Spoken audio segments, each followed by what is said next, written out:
நாளை அனுமன் ஜெயந்தி அன்று ஆஞ்சநேயருக்கு இந்த 3 பொருட்களை சாத்தி நாம் வழிபாடுகள் செய்யலாம்.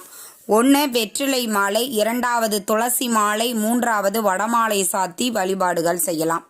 வெற்றிலை மாலை எடுத்த காரியத்தில் வெற்றிகள் கிடைக்கும். துளசி மாலை குழந்தை பேரு கிடைக்கும். குழந்தை வரத்திற்காக நீங்கள் வேண்டிக்கிறீங்க அப்படின்னா கண்டிப்பாக துளசி மாலை வாங்கி ஆஞ்சநேயருக்கு சாத்தி வழிபாடுகள் செய்யலாம்.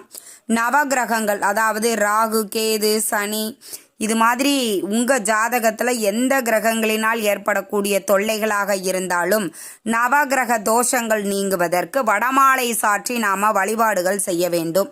அதே மாதிரி வெண்ணெய் சாத்தியும் வழிபாடு செய்யலாம். வீடுகளில் நம்ம ஆஞ்சநேயர் விக்கிரகம் இருந்தால் வெண்ணெய் சாத்தலாம். இல்லைன்னா அருகில் இருக்கக்கூடிய கோவிலுக்கு சென்று வெண்ணெய் வாங்கி சாத்தி வழிபாடு செஞ்சுட்டு வரலாம். அற்புதமான பலன்கள்